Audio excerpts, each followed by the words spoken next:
My name is Dmitry Martinovich, and today on RPTV News, we will be speaking with Ken Greenberg, a Toronto architect, author, educator, urban planner, and activist. I will be speaking with Ken about Section 37, which is part of the Ontario Planning Act. It is a complex tool that the city uses to get developers to pay for essential amenities, services, and needs that the city identifies. Thankfully, Ken is here to explain how it works and how it doesn't work.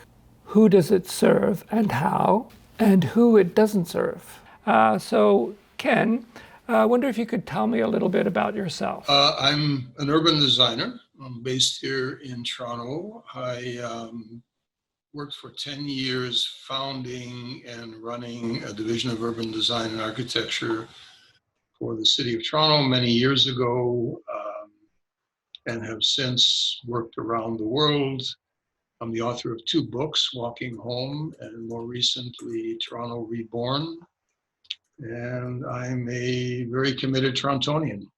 Great. So, can you explain to our audience what is Section 37? So Section 37 is part of the Ontario Planning Act.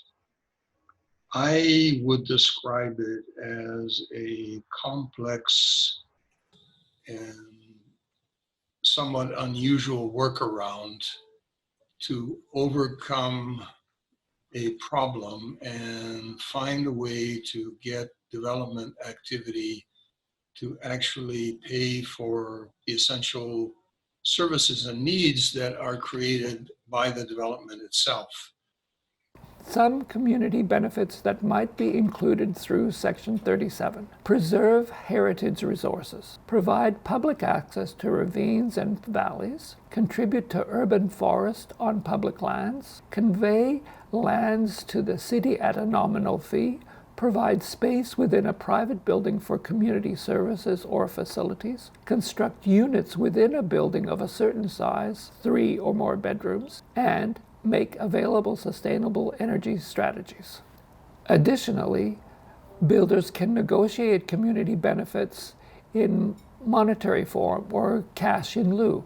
The term cash in lieu, as used with respect to community benefits, means monetary contributions towards capital facilities in lieu of the developer being required to actually construct or provide specific community benefits, capital facilities. These funds are usually for benefits that are off-site but have a reasonable geographic relationship between the development and the local community. Essentially, it's triggered by a zoning to a higher density or greater height of buildings, which happens regularly in Toronto.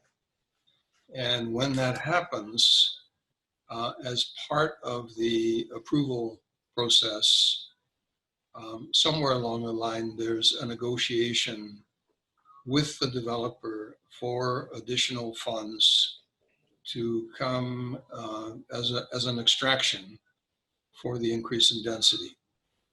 Now, what's unusual about this? In other jurisdictions, there are what are called impact fees, which do essentially the same thing. The difference being that the impact fees often have a published schedule based on how much development of a particular type, residential or commercial, is occurring, with a known fee attached to that, and also a published set of guidelines as to where the money is going.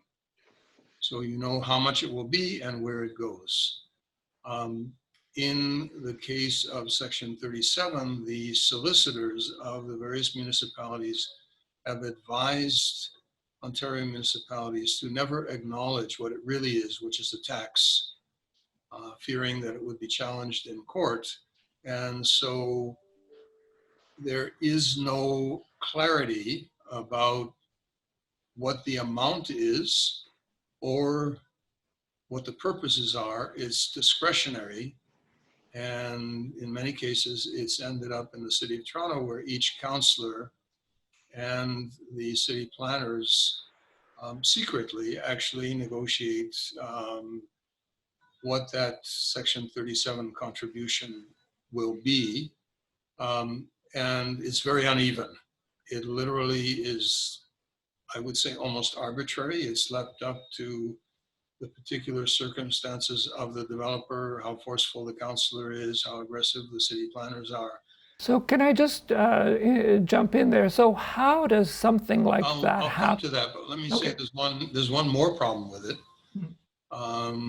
And that is that this really becomes extremely important when there is a great reluctance to raise taxes, general revenues, to pay for essential services. And so the councillors really depend on this Section 37 money. And so as a result, they keep the zoning artificially low. The land is never zoned for what would be appropriate in order to trigger the Section 37 process. If the land were zoned for what people truly expected to be built on it, there would be no Section 37. Another really strange thing about it, there are many, is in the case of a contested development where the community decides to oppose and they go to the tribunal, what used to be the OMB, but the land tribunal, and lose, there is no Section 37 contribution. So it is really puts the whole thing in jeopardy and becomes a disincentive to oppose a development and an incentive for councillors to approve things that they might otherwise not approve. So there's so many things about this that are odd. Now, what's happened more recently is that Section 37 and Section 45 and Section 42, all various sections of the Planning Act aimed at collecting fees for various purposes and development charges, have been all bundled together into one community services fund by the province through Bill 108. And it's still unclear exactly how that fund will work or how much money it will provide. In relation to Bill 108, the More Homes, More Choice Act, there are two opposing points of view. The one point of view is driven by the idea that development in the housing sector needs to be more streamlined to reduce red tape and promote increased development. Under Bill 108, Section 37 charges will no longer be tied to height or density, but will instead be capped at a percentage of the value of the property being developed, with that percentage to be set by regulation. While critics of Bill 108 note that it was heavily influenced by the Ontario Home Builders Association and would do away with the ability of municipalities to make planning decisions, thereby reducing much-needed revenues for parks, community centers, and libraries. The ostensible purpose was to take uncertainty out of the process, but it's introduced a great deal of uncertainty. And right now, the expectation on the part of everyone I've talked to is that the amount of money that would flow would be much less than would have come through the various sections of the Planning Act that I mentioned. So there's a real fear of losing money in an absolute sense, making it even more difficult for municipalities to pay for the hard and soft infrastructure that's required to support development. It seems like both sides are losing.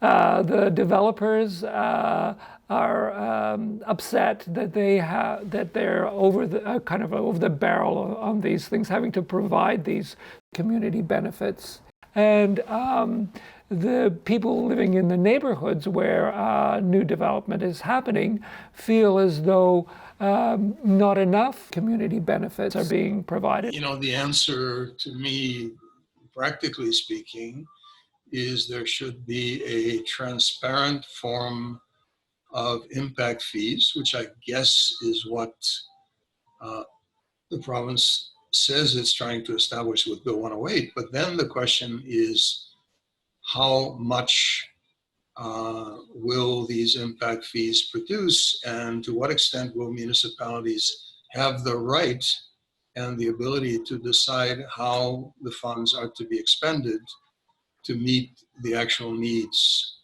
caused by the development and the astonishing growth that we're experiencing in our communities. And there's great apprehension about that, to say the least. So how accurate are the sort of the anecdotal evidence of, say, developers saying, oh, like you were saying earlier, or council members are arbitrarily picking what community benefits will be included as a kind of like their pet projects? How true is that? Well, it's true that as I've said, because there's a failure to acknowledge that Section 37 is a form, let's be blunt about it, it is a form of taxation. It's an impact fee. And in failing to acknowledge that, this form of secretive negotiation does lend itself to, at best, being arbitrary and at worst being abused, and is not really terribly effective. And what's even stranger is that there is a kind of method whereby the Section 37 contribution is not supposed to be even discussed until the development issues have been sorted out. But in fact, it's always lurking there in the background. And there is a strong incentive on the part of the councillors to keep the zoning artificially low, as I've told you, so that it will trigger Section 37 benefits, and then to approve very high densities, because that's the only way the councillors trying to do a good job can raise the money for things that are truly needed in their communities. So it's not a good system.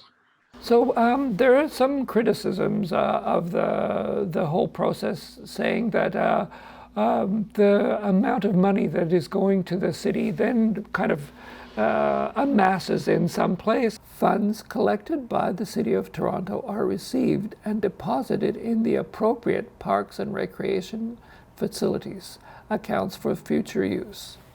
And then the city chooses where to spend that money. And in some cases, some people are saying, oh, it should all be spent in one area, or other people are arguing that it should be spent in other ways. How do you see that? There definitely is that issue. There are a handful of wards, of the 25 wards in the city, that are getting 90% of the development, and which are lacking in services, lacking in schools, in parks, in daycare, in community centers, in all the things that are needed to serve development and public realm improvements. There's no question about that.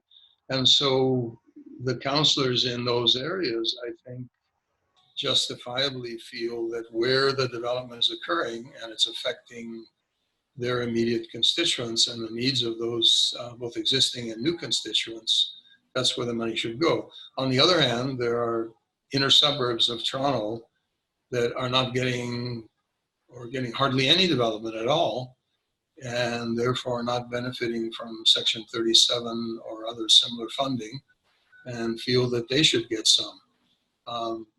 And that kind of balancing is probably correct. The problem is the lack of transparency about how much funding is being achieved, where it's being achieved, and what the dedicated purposes are, because of the inability to acknowledge what it truly is. So one of the reasons that I'm speaking to you about Section 37 is where we're located in Regent Park, as you probably know, The last stages 4 and 5 are being now decided upon. They've chosen 3 developers, and community groups, citizen groups, residents groups have been extremely active to try and get the community benefits that they feel that that community needs. Now, do you think you can speak to why that has been such a struggle for that community? And I mean, it could apply to any community, but... So I don't know if you're aware, but I worked on the master plan for Regent Park going back to the very beginning, 2002. Mm-hmm. So I've had a, sorry, not 2002, 2007 roughly. Mm-hmm. I've had a long involvement with this community before there was a plan, revitalization, before Daniels got involved, working with the city and with Toronto Community Housing. So I've been following it very closely and have been involved ever since. The key to the success of Regent Park, to the extent that it is one, which I think is significant, has been the social development program that goes along with the physical development program. Mm-hmm. So the work on Nelson Mandela School, the Spectrum for the Arts, the Aquatic Center, the cricket pitch, all of the array of the birthing center, all of the array of facilities, pathways to education that are part of the Regent Park community. Mm-hmm. Some of those things were funded through Section 37 contributions, but not all. Many of them were funded in a variety of different ways through involvement of other parties like Artscape, through things that Daniels stepped up and did themselves, through other funds that various provincial and municipal politicians were able to achieve. I think going forward, to broaden the conversation out from Section 37, if that social development program fails to be as robust as it needs to be, I think the whole thing is in jeopardy. I think to continue to be successful as a model mixed income community, which it is. Regent Park is drawing attention from all around the world for its successes. That social development program has to be strong, it has to be robust, and it has to continue. And it's not just about the buildings, it's about all of the support for people who live in Regent Park that goes along with the building out of buildings, both for ownership and for rental, for the community housing buildings and all others. And it would be a tragedy if that were not to continue. It would be my view. So how do you see the TCHC figure into all of this as the manager and co-partner for all the builders who would be involved in these last stages? Well, clearly it's a partnership between Toronto Community Housing and the master developer. That has been a key to the success thus far with Daniels. I hope and trust, in my view, it would be very hard to find a group as dedicated as Daniels has been, to find another group that would bring that level of dedication. But I think that's what's needed, going above and beyond meeting the requirements, but actually really having a deep concern over the health and viability of the community. I think Toronto Community Housing it's gone through so many changes in personnel over the course of the development of Regent Park. It's suffered through austerity, through tremendous backlog citywide in terms of its portfolio. And notwithstanding that, I think it's extremely important in the case of Regent Park and in others like Alexandra Park and Lawrence Heights, which it is currently undertaking and more to come, that it maintain that focus on building sustainable neighborhoods, not just individual buildings, on more than just the financial bottom line, but the social and economic and environmental bottom line together.